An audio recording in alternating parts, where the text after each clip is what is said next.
ہر دور یا کہہ لو کہ ہر مذہب کا اپنا ہی ایک نظریہ رہا ہے عورت کے متعلق۔ سب سے پہلے آپ کو ترتیب وار بیان کرتا جاؤں۔ یونانی کہتے ہیں کہ عورت سام سے زیادہ خطرناک ہے۔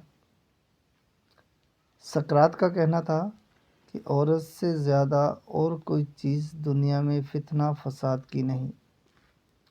بونا ویٹوکر کا قول ہے کہ عورت اس بچھو کی مانند ہے جو ڈنگ مارنے پر تلا رہتا ہے۔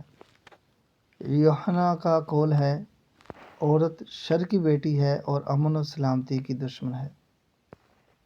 رومن کیتھولک فریقہ کی تعلیمات کی روح سے عورت کلام مقدس کو چھو نہیں سکتی اور عورت کو گرجا گھر میں داخل ہونے کی اجازت نہیں۔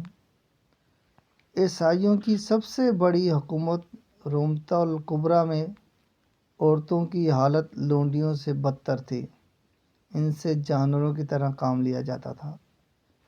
یورپ کی بہادر ترین عورت جون آف آرک کو زندہ جلا دیا گیا تھا۔ دور جاہلیت کے عربوں میں عورت کو اشعار میں خوب رسوا کیا جاتا تھا اور لڑکیوں کے پیدا ہونے پر ان کو زندہ دفن کر دیا جاتا تھا۔ لیکن محسن انسانیت رحمت للعالمین حضرت محمد مصطفیٰ صلی اللہ علیہ وآلہ وسلم نے عورت کو وہ مقام عطا فرمایا جو آج تک کسی مذہب میں حاصل نہیں۔ اگر اب عورت ماں ہے تو اس کے پاؤں کے نیچے جنت، بیٹی ہے تو بخشش کا ذریعہ، بیوی ہے تو ایمان کی تکمیل کا ذریعہ، بہن ہے تو غیرت کا ذریعہ۔